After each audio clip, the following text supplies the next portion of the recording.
Thank you very much for inviting me, and I really appreciate it. I think I'll start by talking a little bit about my background because I think it might make some of the things I talk about make more sense. I came to academia pretty late in my career. I was in the software industry for 20 years through the 90s and the early 2000s, and decided that I wanted to try and find an easier job and decided to become a professor. It didn't turn out quite that way, but I went to a university, the University of Waterloo here in Ontario, which is just outside of Toronto. And it was a very special school in that its primary focus is engineering and science, especially computer science.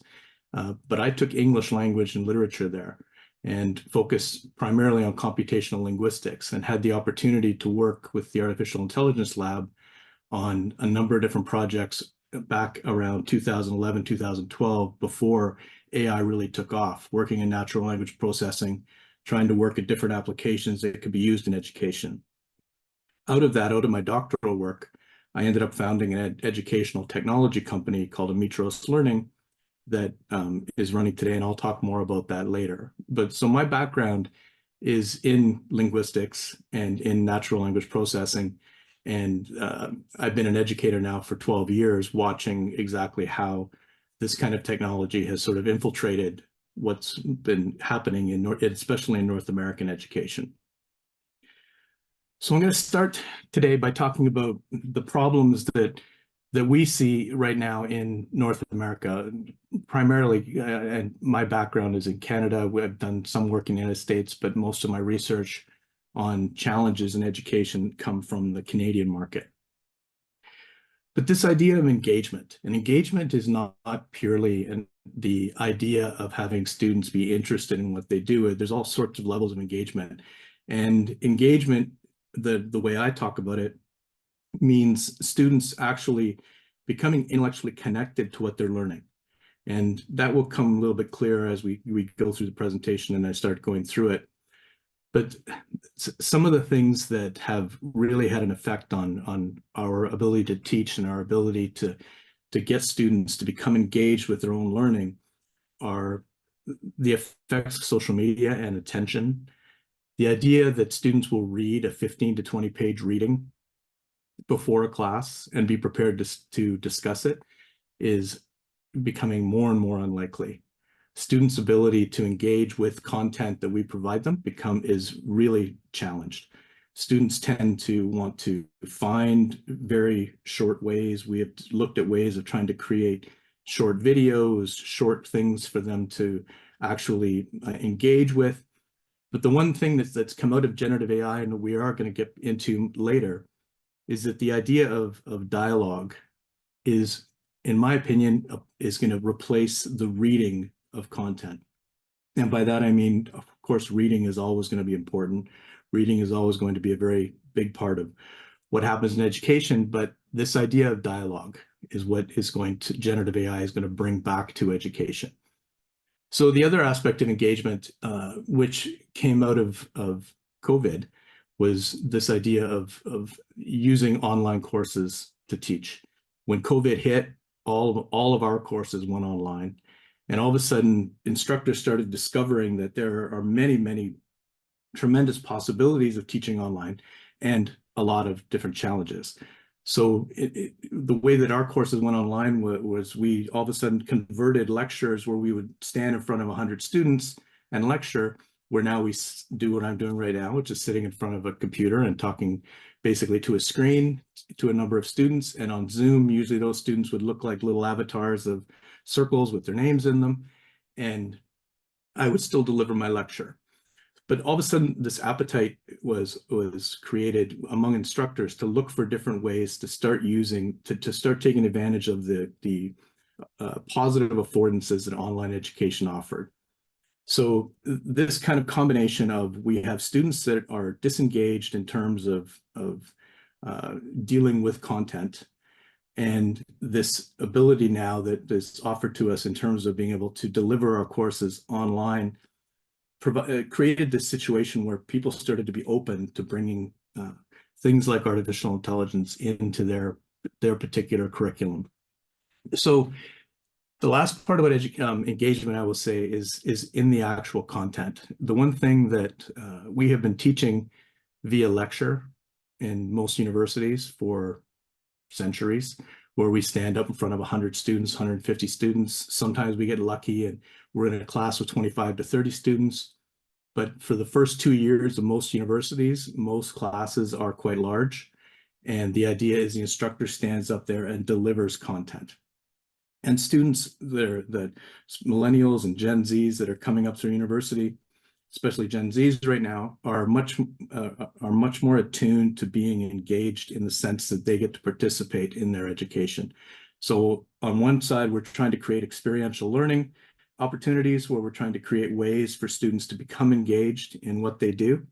But on the other hand, we still primarily teach with the sage on a stage, standing, giving a speech, delivering the content, and we try to create other ways around it to try and get students engaged through discussion boards and through small tutorials and labs, but it's always a challenge. And we're going to talk about how generative AI is going to change that to a certain extent. So that is kind of a statement on where we're at in terms of the biggest problem that I see in education right now in North America is the idea of getting students engaged in what they're learning, so on multiple levels. So in the face of this engagement issue that we face, all of a sudden, ChatGPT hits the scene. ChatGPT came out in November, I think, 2022, and all of a sudden, a lot of the ways that we assess whether students are actually becoming engaged with what they do are now automated. I know I was asked to give talks because of Amitros Learning, the AI company, had a lot of connections in the universities across North America. And I would get asked to talk about what do we do about ChatGPT. And at the beginning, instructors were kind of flummoxed as to what they would actually be able to do around assessing. I had humanities professors, especially, when they say, write me an essay, the whole idea was we tested critical thinking out of what their ability to take ideas, put them down on paper, and the idea of taking thoughts out of your head and putting it into words on a page was where critical thinking was assessed. And all of a sudden it's automated to the point where, you ask it, write me an essay of 2,000 words in X, and it produces that essay. So there was an enormous sense of panic over how they were going to do this kind of assessment. And in Canada, a number of ways were dealt with it. But in, say, for example, business schools, they all went back to putting students in a gym with a pencil and a paper and had them write their exam.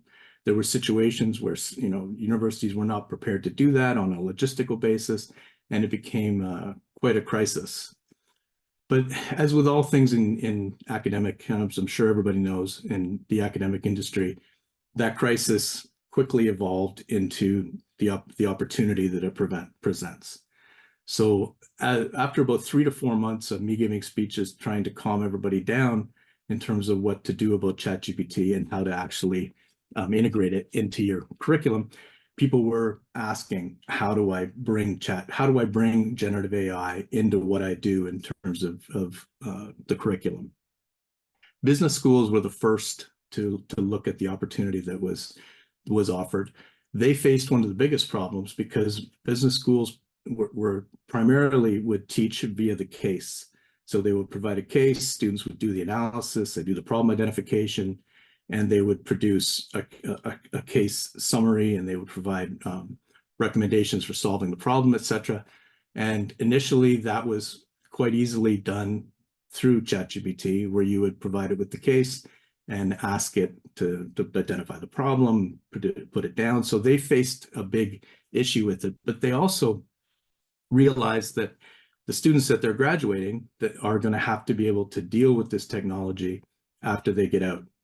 Because there's two ways to look at, and I found this pretty much evenly divided amongst professors that I've dealt with. One side looks at it as something we have to somehow fight off, and that group is shrinking. Like with every month, it's less and less of that kind of an attitude. And the other part that realizes that this technology is going to be a technology that people are going to use, and we have to figure out different ways to teach and different ways to get critical thinking and problem solving and the different skills that we used to assess by asking them to write done in a different way.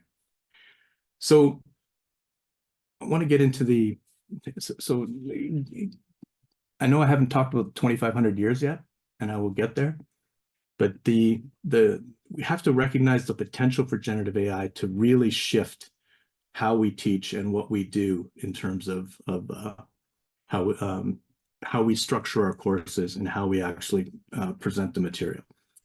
So generative AI, it's basically, if you think about, there was a philosopher, Jacques Derrida, who looked at what Plato had said about writing back in 2,500 years ago, and talked about this idea that, well, that writing was kind of a pharmacon. And what that means is it's kind of thinking about this kind of a technology in kind of a pharmaceutical way, meaning that if you use it too much, if you use it incorrectly, it can really harm you, but if you don't use it at all, it can harm you as well.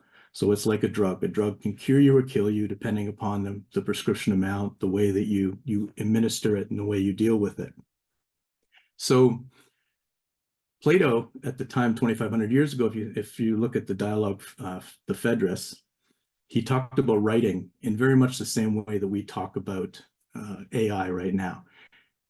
Plato had Socrates say that no one is going to be able to remember anything. How is anybody going to be able to think anymore? Once you could write something down, it was static. You couldn't have an argument with a piece of writing. It was going to basically ruin the younger generation's ability to critically think. And we are kind of at that moment right now that is at the same kind of a shift in what we do that is almost equivalent to when writing took over from orality. And the fact that we need to figure out ways to take this technology and think about it in a pharmaceutical way and figure out how do we actually implement it in a manner that's going to make it so that the students get the most benefit out of it. And we figure out how to get the idea of critical thinking and problem solving and the skills that we apply to the field specific knowledge that we teach and get students to be able to express that.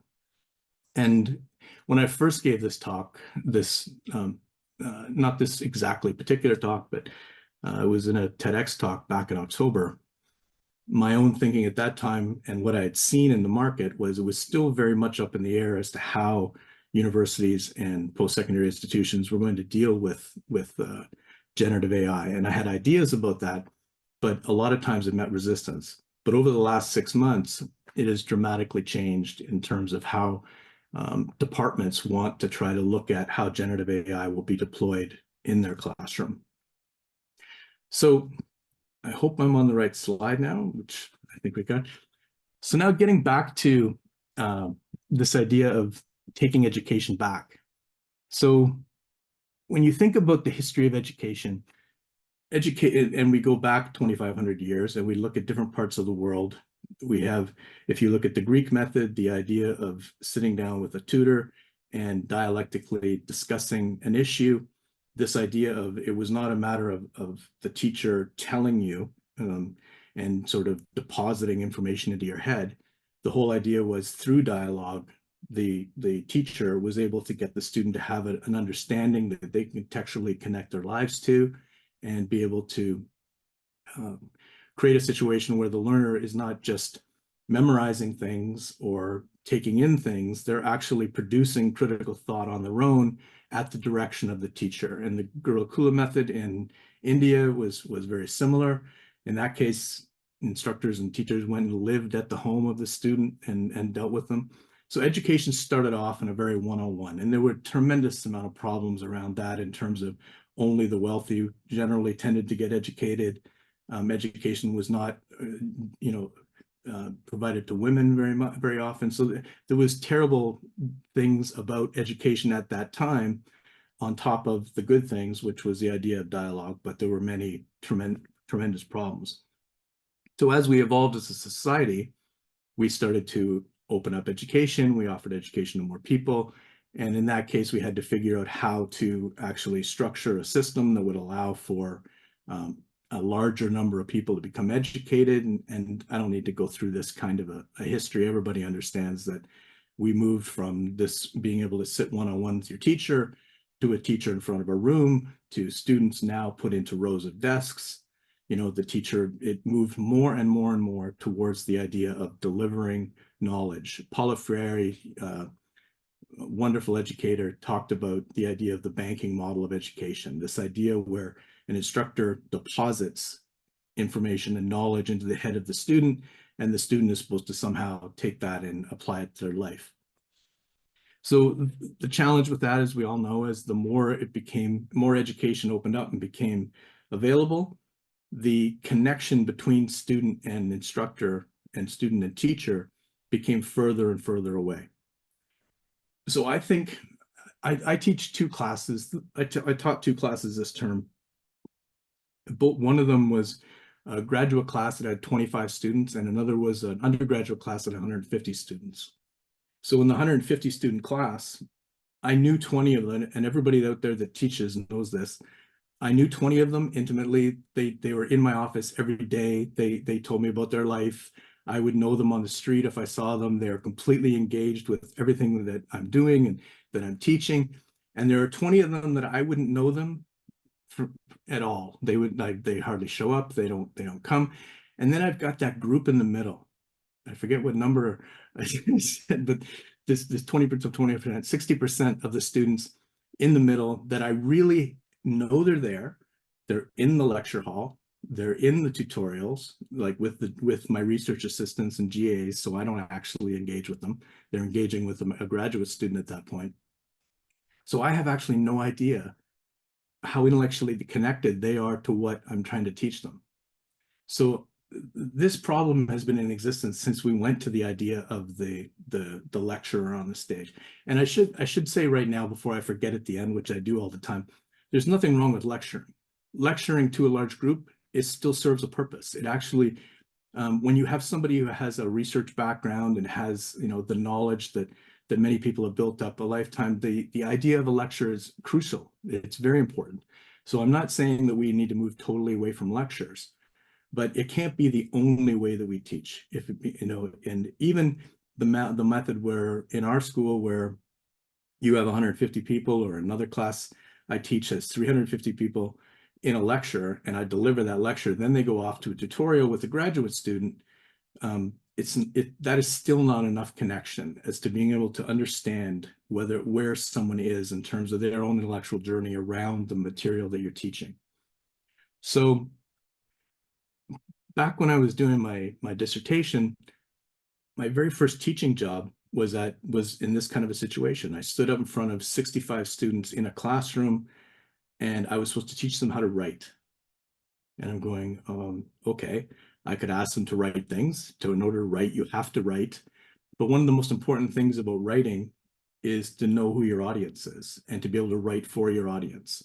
And what I discovered was no matter what I did in terms of teaching theory and giving them case studies to write, the audience always ended up being me, where they were writing it purely towards trying to match the aspects of the theory that I was teaching, and they were trying to put it together in a way to try to get grades. They weren't getting any sense of what a real audience was. So I started thinking, how could artificial intelligence, which at the time I was working on a project for healthcare, how could we use natural language processing in a way to create that audience for a student? So we started to work with natural language processing and created a situation where a student would enter a website that was meant to look like a consulting company's website. They were a consultant, and they would be giving a project, and in that project they would have to deal with clients, with managers, with bosses, with stakeholders, and they would have to try to solve a problem. So in essence, the case that was on a piece of paper, digital piece of paper, that was kind of one-dimensional in a sense, and the student was kind of sitting outside it, analyzing the problem and providing this kind of response from the outside. They were now inside the actual problem that was in the case and part of what was going on. And through that, they'd have to write emails to identify problems. They'd have to get buy-in from the different stakeholders that this was the problem. They had to persuade on their solutions, everything in that sense. And we created it using natural language capable characters that allowed the students to deal with these multiple people. So that was kind of the first way that I used artificial intelligence to try to get away from the pure lecture side of what was going on. And it was fine in the sense that it provided this kind of experiential layer that the students were able to deal with. We built, over 200 of them for universities across North America, and they get used quite extensively. But about 3 years ago, we started working with generative AI, and generative AI is a different beast. The first versions we built were using more of a traditional natural language processing. There was a lot of having to create responses for characters and put them in a database and have those responses delivered depending on what the learner said. But now with generative AI, as we all know, all of that is taken care of. And we could shift our focus away from delivering the right response to assessing what the learner said. So through our first 5 years of building these experiential AI products, we had been continuously building ways to be able to analyze what the student was saying in terms of a skill. Were they being persuasive? Were they making a claim? Were they providing backing? Were they doing the things linguistically that represented what they were trying to accomplish, whether that was persuade, deliver bad news, be empathetic, whichever. And now with generative AI, we could layer that kind of an assessment on top. And that allowed for a complete shift in what we use this AI product for. And I hope I'm not too far off the slides. I can't get my English slides on there. Like that my one screen is not working. I apologize if I'm off on the slides. As a tangent, I will say I've never been a very good presenter sticking to slides and reading slides. So if you treat the slides as a way to sort of provide a summary of everything I did, and if I am off a slide, I apologize. So it created this, in what we were doing, it created this shift away from purely experiential, and it offered us an ability to create a very different kind of product. So am I on the historical shift slide? Anyone give me a thumbs up? Yep, right now you have a slide like lessons from the past. Lessons from the past. Okay. Am I on the technological alter ego now?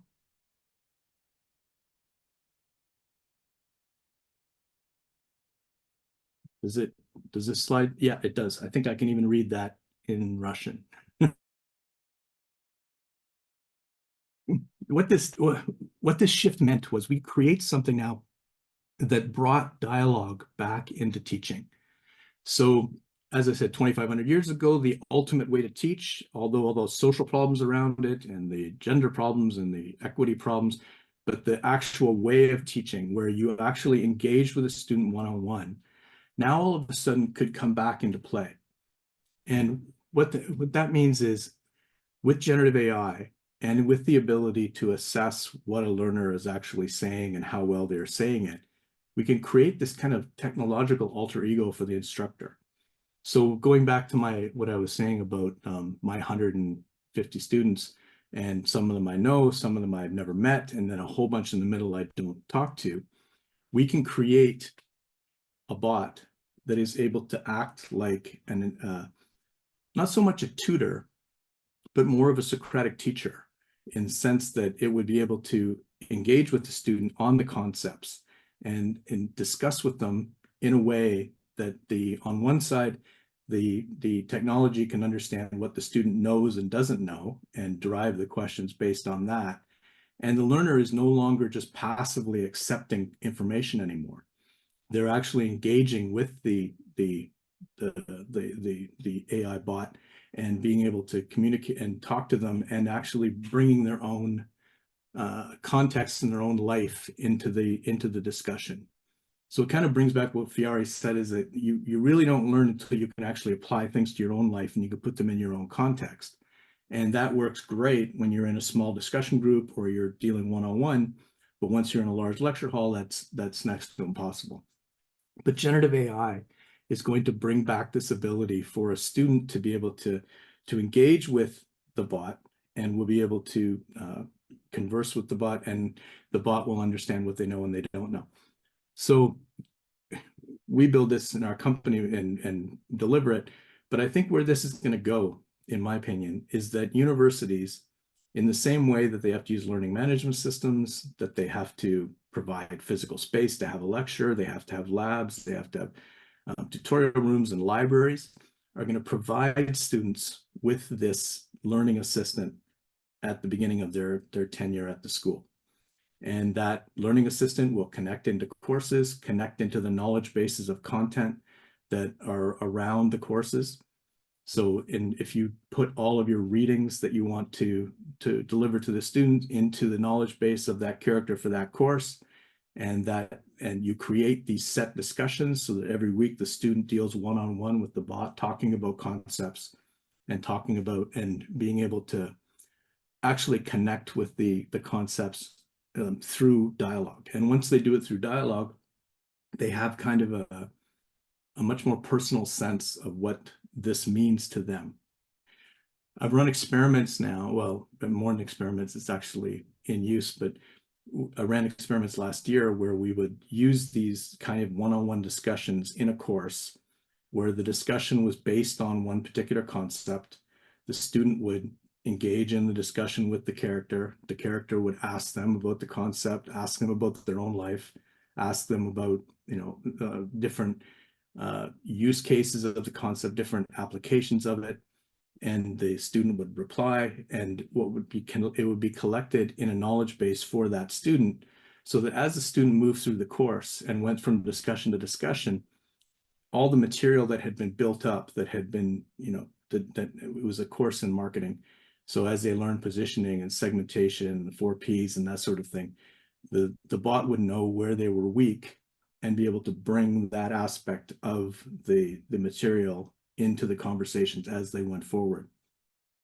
So students at the end of it felt that their own knowledge of what they were doing, the fact that they had to engage in this dialogue instead of actually just reading the material, they felt much better prepared to actually put this into practice.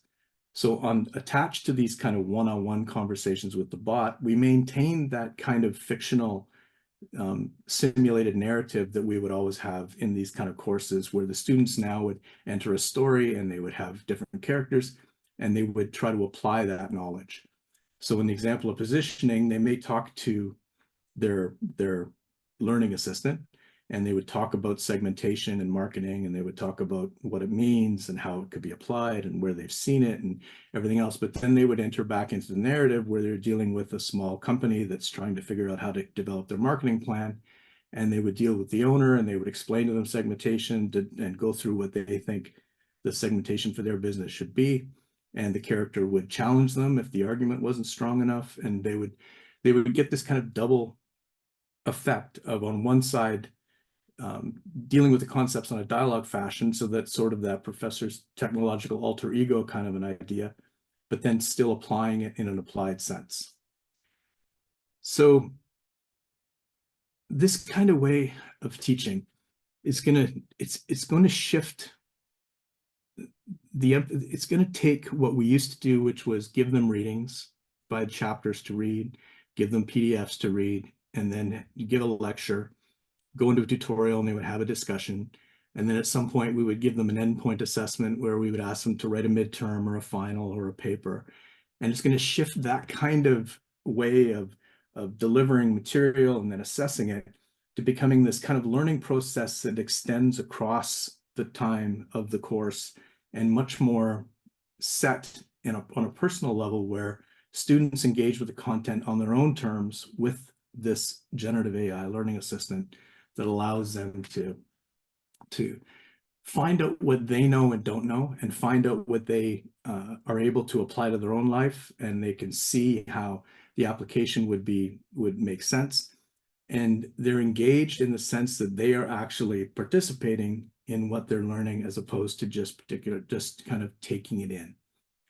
So to conclude my talk, this kind of way of dealing with generative AI, I think, is going to become what are the idiom table stakes, if you know the game of poker, where you have to, universities are going to have to deal with generative AI on this kind of a level. Generative AI's biggest power, in my opinion, in terms of what it can do on a natural language level, is create dialogue opportunities for students, create Socratic opportunities for students where they can come to terms with the concepts and with the ideas that they're learning on their own terms. And it will create this. We've tried to get to adaptive learning now for the last 20 years. So we've tried to figure out ways to deliver content just when it's needed, to understand what they don't know and deliver that content right there. This generative AI is going to allow that to happen in a natural way. So it's not going to be based upon testing and then delivering material that they didn't do well in the test. It's going to be through a dialogue where the student talks about what they know and talks. And when I say talk right now, it's all text typing and it's done in a kind of a chat format, but that will shift eventually to a voice format. And it's not going to, and I'll finish up by saying this is not a diminishment of the human teacher or the human education experience. All of that is still crucial. But the idea of the way we do human teaching now in the lecture, as I said, is flawed. Even in the small tutorial, it's flawed when there's no real systematic way to understand what each student is doing. So generative AI is going to provide this layer of connection and engagement that's going to make the other parts make much more sense. Lectures are going to become I believe part of it is going to be the entertainment aspect of education, where the lecture is the part where you go to really, experience the knowledge of the expert and listen to it. But if that is accompanied with a way for you to question that lecture and to challenge that lecture through technology, it's going to make that experience much more engaging and much more part of internalizing what each particular individual learner is getting to. So that concludes my talk. Thank you very much.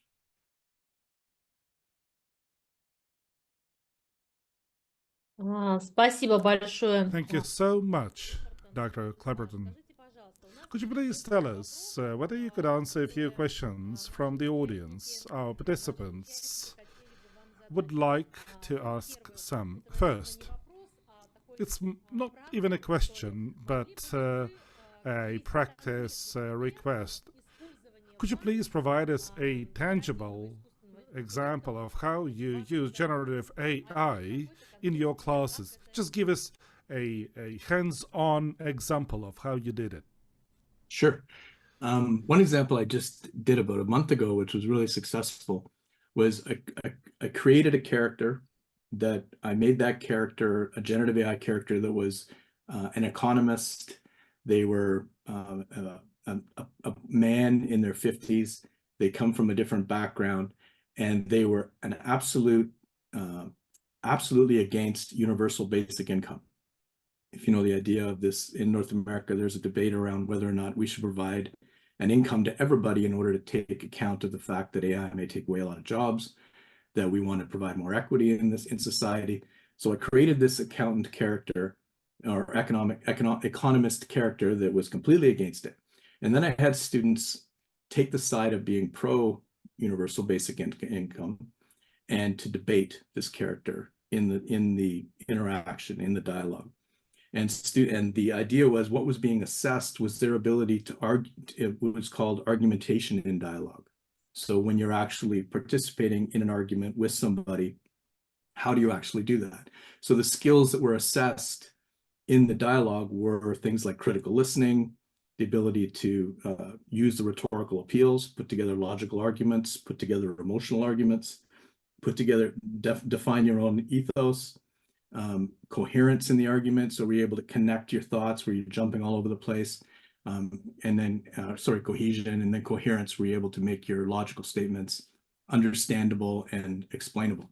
And were you able to react to the arguments of the economists? So the economist had a knowledge base that was full of every reason you should never have a universal basic income, all of the economic problems it could cause, everything else. And students went into this, and I picked this particular subject because it was an AI class. And we were talking about AI. I mean, we were at the part of the week where we talked about AI and productivity and what AI is going to do with jobs and how that's, whether it's going to create more jobs, not create more jobs, and the idea of universal basic income. And in my class, they were really, really excited about universal basic income and very pro. So now they go into this argument with an expert. So, and the expert's very nice and very, the bot that I created, it has a very nice demeanor, speaks really well, was able to put their arguments forward in a very logical and understandable way. And the students experienced this kind of debate, the kind of debate they don't get very often in university. If I didn't have that opportunity, we'd be in the class all agreeing that universal basic income is probably a good idea. And, we should, I can play devil's advocate, but I have a different power position in the class, and they're not really, they know I'm playing devil's advocate. So the actual debate they had was fascinating, and the students came out of it, and I made it that they could change his mind if they connected emotionally. So if they actually created arguments that weren't just purely logical, but were able to bring about, to think about families, to think about whatever. And if they did that, then the character would actually change their mind a little bit, and they would give into it. But out of all the students that did it, only one student was able to get to that point. And it was really eye-opening for them, because they all understand what it means to create a logical argument and what it means to use emotional language in your argument in a correct way. They all understand that theoretically, but once they have to do it in practice, they realize that there's still a ways to go, that their own skill in being able to do it needs to be worked on. Anyway, I'm going on and on and on, but that's one of the examples. Спасибо огромное, Роберт. Можно по ходу несколько... Thank you very much, Robert. Could you please provide a little bit more detail? In particular, you must be having each student connected to ChatGPT or any other generative AI, or you must be using some general platform, a general screen. How did you do it technically? Could you please dive into this detail? Okay, that's a fair question, because I used our platform. And what you're going to see over our platform provides that ability to create these kind of situations relatively easy. But over the next year or 2 years, there's going to be an explosion of companies that offer these kind of platforms. The large language models are basically massive systems that are built in order for companies to come and add a layer of innovation on top of them that would allow something like that to be able to create that kind of a situation. And there are other companies out there that where you can create this kind of an interaction for students. In our platform, you can create it relatively easily. We could put it together, probably a week. It took about a week to put that together, but we do it that way. But you could also, back before, I've also done experiments, and I've seen what other people have done just by creating a series of prompts around creating a custom bot in ChatGPT. So you can use ChatGPT and you probably can't get to the level of assessment that I'm talking about, but you could do that assessment on your own, but you could create the actual experience of talking to that bot. So if you go and you sign up to OpenAI, or that's probably, I mean, when Gemini comes out and finally gets to a situation where you can use it as a platform, and that'll be there too. But you can go to OpenAI and create a bot, and you can create a bot's personality, and you can create, put the prompts in such a way that you could have that character answered, and you can give it the knowledge that you want it to work off of. And that's the key. You don't want to develop a bot that just goes to the internet and starts, using the internet as its brain. You want to control that knowledge of what your character has. So, and with OpenAI, I'm pretty sure you can provide that information relatively easy as sort of the custom knowledge base of the bot you create. Does that make sense?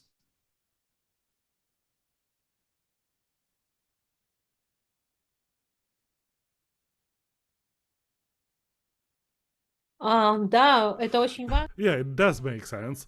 And this is very important. As we understood from your presentation, you have been dealing with introducing AI, generative AI, in your practices, in your teaching practices for a while. And here at a series, we have entry-level end users.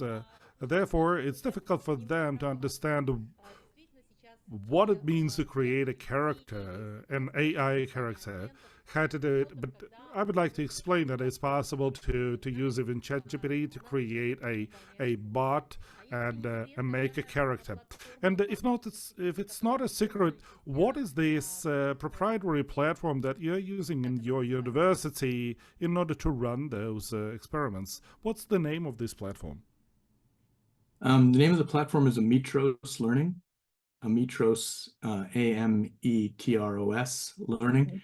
That is И my она ed tech работает на company that I started. базе генеративного искусственного интеллекта, да? And it is supported by generative AI, by one of the AIs, right? Yeah. It uses a combination of OpenAI and the Llama large language model to create it.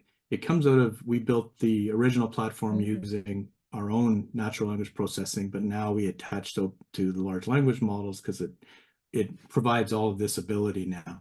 But if you wanted to create a character, I think in ChatGPT, creating the character could be kind of done outside of having to work in the technology.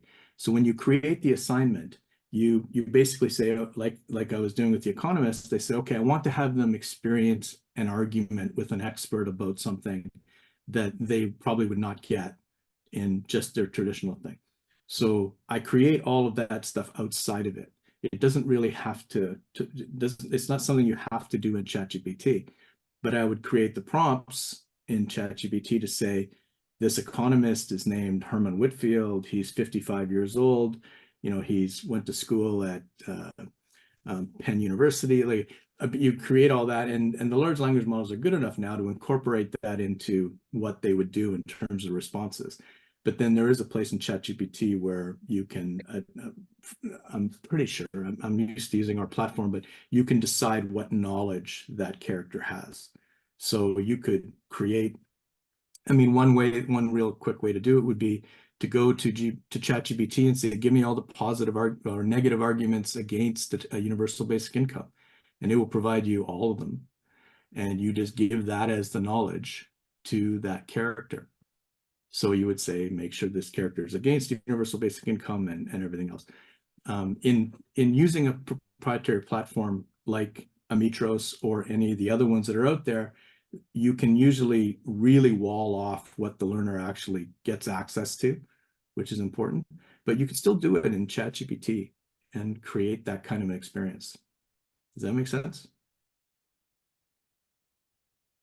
Понятно, Роберт. Спасибо огромное. This makes sense. Thank you very much for explaining. So in this platform or in ChatGPT, this means that every student works individually with the created character, right? Or is it a group effort when all of them brainstorm? How does it happen? Is it face-to-face, one-on-one collaboration talk between the AI and the student, or do they have a group effort? The ones that I've worked with, the ones that I've created, I've always made it one-on-one for the actual discussion.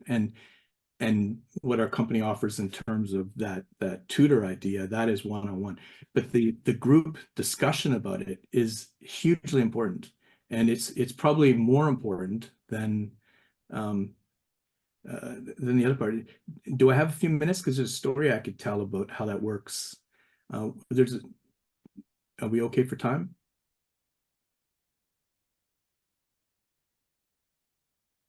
У нас есть еще минут 10. Well, we have some 10 more minutes for the Q&A session, so please go ahead. Okay, so I'll take 2 minutes.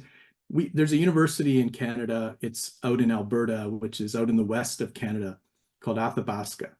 And Ametros Learning created a virtual simulation for them to teach about, it was about mergers and acquisitions in a business school. So we created this scenario where the learner enters a bank, and part of their first job is to analyze 3 companies using all the concepts and techniques that they learned in the mergers and acquisition course, and then recommend one of those companies, persuade the board that that was the company they should acquire, and everything else. That's all pretty normal. But in the design and structure of what they did, they made the company that was the best company on the technical level and on the numbers level to be an indigenous company that ran very differently than the other 2 companies.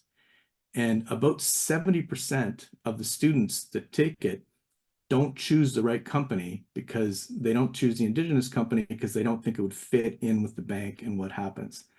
And when they have the discussion after, the students are blown away by the fact that they have biases in their own minds that they don't recognize, that they don't know how to actually articulate. You know, they're their own confirmation biases that they experience, and you never see your own biases. Your own biases aren't biases. Biases only exist in other people. But in this kind of a situation, they were able to see it. But the most important part of the learning was not actually doing the interaction with the AI characters. That was part of it. But the real learning was in the discussion afterwards, and in the interacting with the other students had done it, and the other students that were talking about why they made these decisions and what they did. And it's phenomenal, because now all of a sudden they're not just talking about, you know, things in the abstract. They're talking about things that they have experienced and what they actually went through. Да, супер. Это очень хорошая идея. Я Super. думаю, This is a great idea. I think that many of our participants will definitely leverage it. We don't have much time, and there's a very important question. You've mentioned assessment. Assessment of students through using AI. Do you think it is possible to use ChatGPT only for affirmative evaluation, or maybe for the final evaluation of students? What do you think about it? What do you think about using ChatGPT and all chatbots based on AI in order to evaluate students? Have you been using any of it? I don't think ChatGPT on its own can be used for assessment. I think what I know I have seen professors use ChatGPT to produce feedback, and I think it's an excellent tool for producing feedback on a work. And I've experimented with that myself, where I put in research proposals from an undergraduate research methods class and asked for positive and critical feedback on the strengths of the different aspects of it. So were they able to define their problem, define their methodology, etc. And it provides pretty good feedback, but I have to read it still. I have to edit it. I have to take out things, but it does save time. In terms of assessing, there will be platforms that will use generative AI to assess, because if you're talking about concept definition kind of assessment, where you're asking them a question, you're asking them an assessment question that asks them to define segmentation in marketing and apply it in this particular situation. And, you know, there are, you know, right answers to that. You know, there are right answers to what segmentation marketing is, and generative AI will easily be able to do that. So I think assessment itself is going to shift from being this kind of endpoint assessment, you know, where we've asked them to write an essay or write a proposal or whatever, as being the kind of ultimate assessment. It will still be part of what we do, absolutely, but assessment will come in much smaller chunks. And I think assessment will move much more to formative assessment and away from purely summative assessment. I think purely summative assessment, in a sense, can be punitive, especially if it's attached to this idea of, you know, you have a lecture and, you know, you deliver the information and they have to try and internalize it, and then you ask them to spit it back at you. And it will move to this formative idea where you're trying to figure out what the learner actually is struggling to understand, and the focus goes on that. So I think assessment is going to shift a tremendous amount in a lot of fields. Engineering, medicine, obviously we have to know bridges aren't going to fall down, people aren't going to take out the wrong organ. Assessment on that kind of a level is going to be hugely important and remain hugely important. But the kind of assessment we do in the social sciences and in the humanities will shift to much more of a critical thinking experience, as opposed to sort of an assessment of what you're able to regurgitate.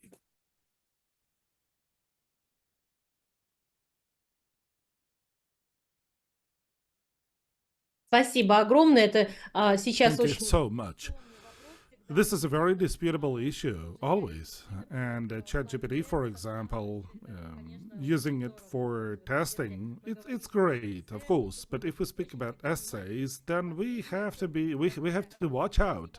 And the ultimate assessment depends on professors, of course. And now the final question about using those things. When there are face-to-face debates, students can use logical traps, speculative approaches. What about bots? Do they really cope with this? Don't they get into traps? In terms of, did they get into traps in terms of understanding a logical argument or an emotional appeal? Is that what you mean? Yeah, I think if you use ChatGPT completely on its Да, не own, попадают ли они в ловушки? absolutely. Могут Yeah, ли don't они... they get into traps? Can those bots shape their neurons, so to say, in a way that they wouldn't get into a human trap? I'm not sure I understand what you mean by trap.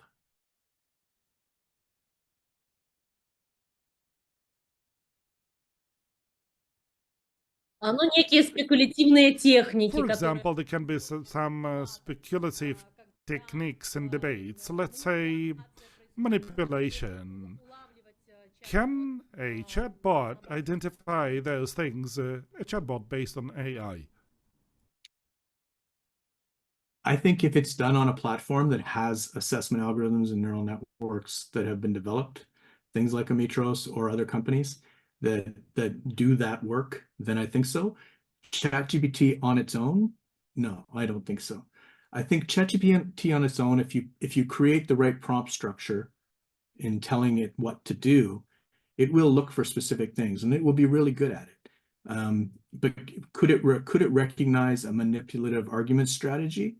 Not on its own. It would just react to that. We have to remember that ChatGPT's mission in life is just to provide a really great sentence back, right? That makes sense. So it's not trying to look for those kind of things. But I think if you use ChatGPT, it's as that kind of a tool, the instructor still has to look at what's being done as well.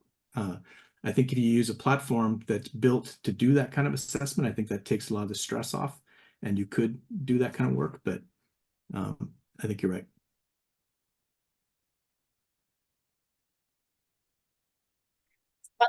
Спасибо огромное, спасибо. Thank you so much, Dr. Clapperton, for your answers and the time you devoted to us. And we've even submerged ourselves in the education system of Canada. We're going to continue. All the best to you and looking forward to see you in the future on our platform.